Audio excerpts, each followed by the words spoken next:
আমাদের বিরোধী দলীয় নেতা চ্যালেঞ্জ করেছেন যে ইসলামিক ব্যাংক থেকে যে টাকাগুলো বের হয়েছে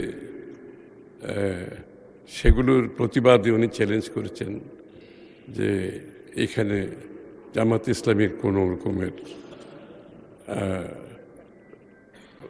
এর সাথে জড়িত না। উনি চ্যালেঞ্জ করেছেন, গোল্ড মেডেল দিতে বলেছেন।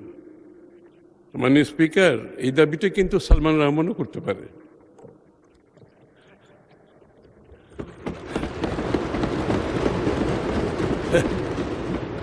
এই দাবিটা সালামও করতে পারে, কারণ তারা তো নিজের নামে কেউ টাকা নেয়নি, কেউ নিজের নামে টাকা নেয়নি। কারণ মাননীয় স্পিকার, এই প্রশ্নগুলোর উদ্রেক কোত্থেকে হয়েছে? এই প্রশ্নগুলোর উদ্রেক হয়েছে বিগত নির্বাচনে। আমরা দেখেছি কি পরিমাণে টাকা খরচ হয়েছে নির্বাচনী এলাকাগুলোতে। অবিশ্বাস্য রকমের টাকা খরচ হয়েছে। প্রত্যেকটি নির্বাচনী এলাকায় আমরা বিপুল অঙ্কের টাকার সম্মুখীন হয়েছি। এমন এমন ক্যান্ডিডেট যাদের কোনো ব্যবসা নেই, বাণিজ্য নাই, বুঝলাম নির্বাচনী আইন ভায়োলেট করেও ব্যবসা বাণিজ্য থাকলে নিজের পয়সা খরচ করতেছে। এমন এমন ক্যান্ডিডেট ছিল যাদের তেমন কোনো আয়ের উৎস সম্বন্ধে জানা নাই, কিন্তু তারাও কোটি কোটি, 50 কোটি, 100 কোটি টাকা খরচ করেছে। মাননীয় স্পিকার, এই প্রশ্নগুলো আসছে কিন্তু ওই জায়গা থেকে, এবং এটা কিন্তু পাবলিক নলেজ যে সবার কাছে এত টাকা কিভাবে খরচ করতে পারে।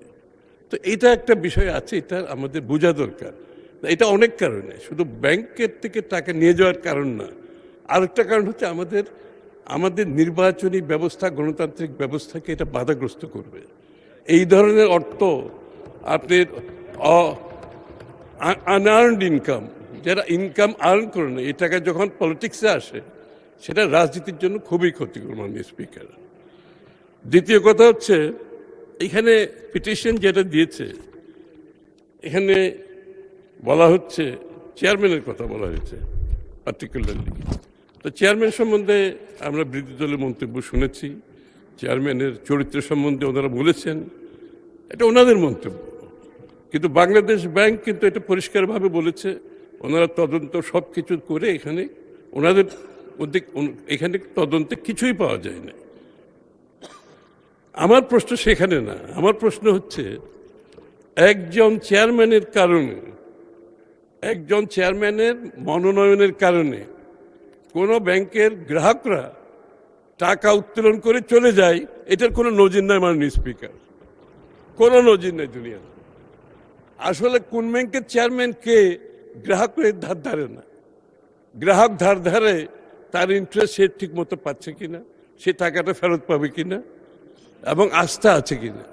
চেয়ারম্যানের মনোনয়নের কারণে কোনো ব্যাংক থেকে টাকা উত্তোলনের বিশ্বে কোনো নজির নেই, কারণ গ্রাহকদের কোনো ইন্টারেস্টই নেই এখানে। সুতরাং এই যে টাকা উত্তোলন হচ্ছে, আপনারা বললেন মাননীয় বিরোধী দলের সদস্যরা, এই যে টাকায় উত্তোলন 2000-3000 কোটি টাকা উত্তোলন হয়েছে, এটার সাথে কিন্তু আরো কিছু ব্যাপার আছে এখানে। এটার সাথে সাথে এই যে আমাদের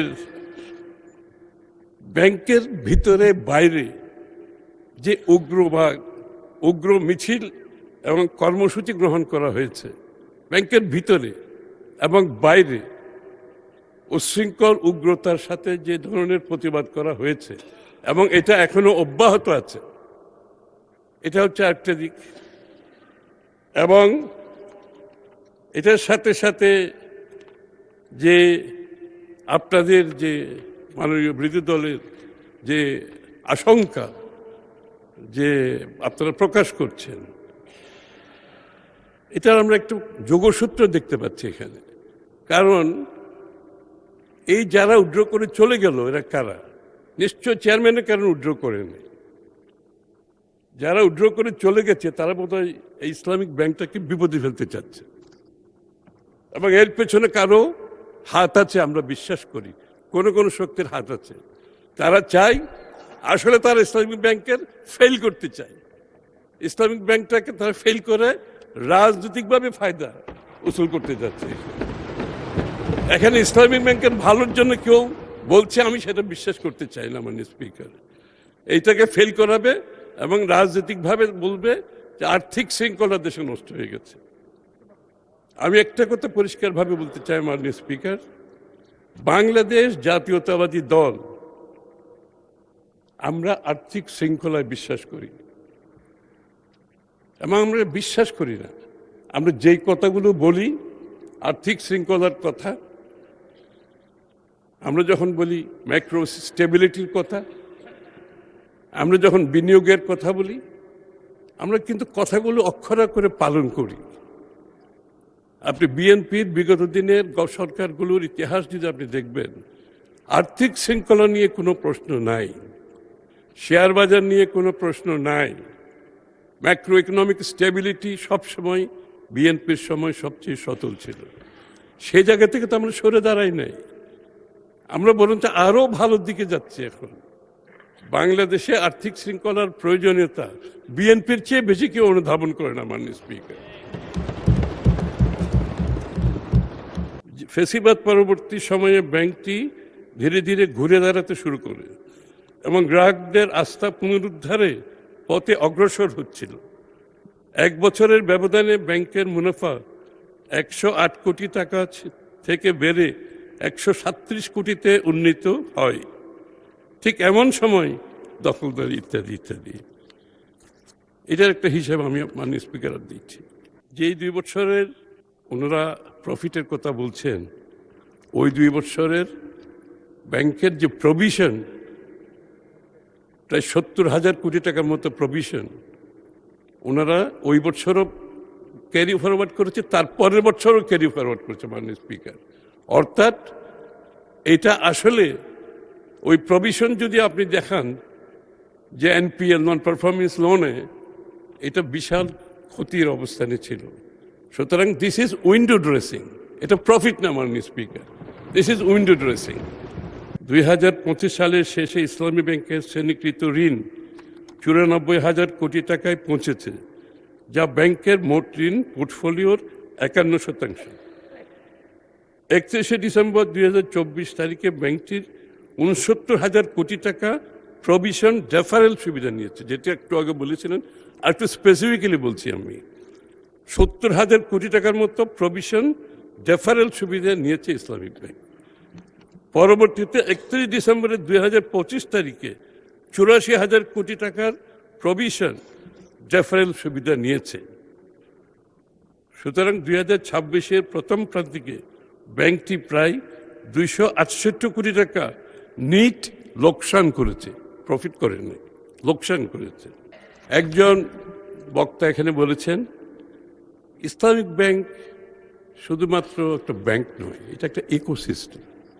সঠিকভাবে বলেছেন, ইট ইজ অ্যান ইকোসিস্টেম। এই ব্যাংকটাকে ঘিরে যে রাজনৈতিক কর্মকাণ্ড চলছে মাননীয় স্পিকার, এই ব্যাংকটিকে ঘিরে যে সুবিধাবাদী রাজনীতিতে অর্থায়নের যে প্রক্রিয়া চলছে, এটা শুধু ব্যাংকের মধ্যে সীমাবদ্ধ না, এটা রাজনীতির মধ্যে ঢুকে পড়েছে। এবং আমি বিশ্বাস করি এই ইকোসিস্টেম থেকে আমাদেরকে বেরিয়ে আসতে হবে। আপনারা শেয়ার বৈধ মালিকের কাছে ফেরত দেওয়ার কথা বলছেন, ভালো কথা। আসলে পুরো প্রসেসটাই তো তাই। আমি আপনারা কি বলছেন ঠিক বুঝতে পারছি না।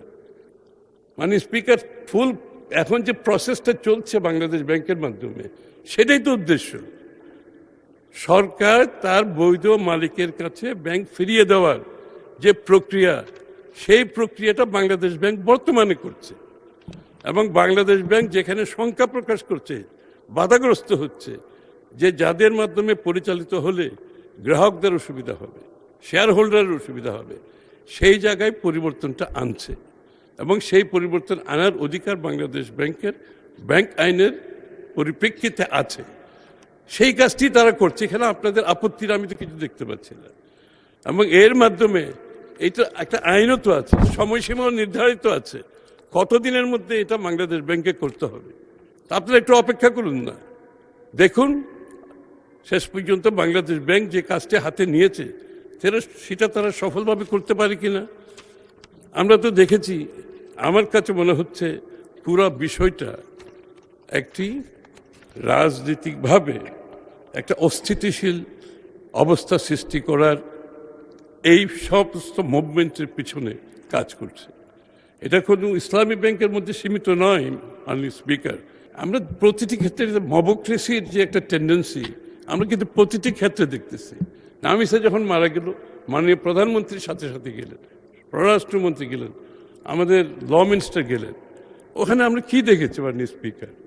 টোটাল মবক্রেসি, উচ্ছৃঙ্খলতা, এবং যেখানেই কোনো কিছু ঘটছে সেখানেই মবক্রেসি, সেখানেই উচ্ছৃঙ্খলতা। একটা রাজনৈতিক অস্থিতিশীল করার একটা প্রক্রিয়া চলছে মাননীয় স্পিকার। বাংলাদেশ জাতীয়তাবাদী দল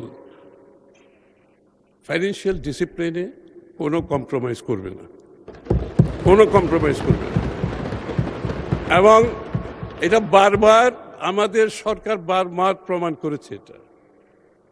এবং আমাদের ফাইন্যান্সিয়াল ডিসিপ্লিনের কারণে, প্রুডেন্সের কারণে বাংলাদেশের ইকোনমি বারবার ঘুরে দাঁড়িয়েছে। আজকে যে ভঙ্গুর অর্থনীতি আমরা হাতে নিয়েছি, এটাকে আমরা স্থিতিশীল এবং সমৃদ্ধির পথে নিয়ে যাওয়ার জন্য ফিনান্সিয়াল সেক্টরের গুরুত্ব যে কত, ফিনান্সিয়াল সেক্টরের যে গুরুত্বপূর্ণ, সেটা আমরা অক্ষর অক্ষরে বুঝি। এটা না বুঝার কোনো কারণ নেই। সুতরাং আপনারা নিশ্চিত থাকতে পারেন, ইসলামিক ব্যাংকের ভবিষ্যৎ বিএনপির হাতে খুবই সেফ, একেবারে নিশ্চিত থাকতে পারেন। হ্যাঁ হ্যাঁ, আপনারাই তো বলেছেন শহীদ যে এটা বিল করেছে, তাহলে তো আরো বেশি নিশ্চিত থাকবে। এটা কোনো চিন্তার কোনো কারণ নাই। এমন কোনো কাজ করবেন না, এমন কোনো কাজ করবেন না। মাননীয় বিরোধী দলের নেতৃবৃন্দকে বলছি আমি, এমন কোনো কাজ করবেন না যে বাংলাদেশের মানুষ হতাশ হয়। একটা গণতান্ত্রিক সরকার দেশ চালাচ্ছে, একটা বিশাল সমর্থন নিয়ে একটা গণতান্ত্রিক সরকার দেশ চালাচ্ছে। এটাকে একটু সময় দেন। যে কোনো কারণে, যে কোনোভাবে আপনারা একটা অস্থিতিশীল অবস্থা যদি সৃষ্টি করে বাংলাদেশের মানুষের কাছে যদি মনে হয় আপনারা এই কাজটা করছেন, এটা আপনাদের রাজনীতির জন্য ভালো হবে না। আমরা চাই একটা স্থিতিশীল বাংলাদেশ।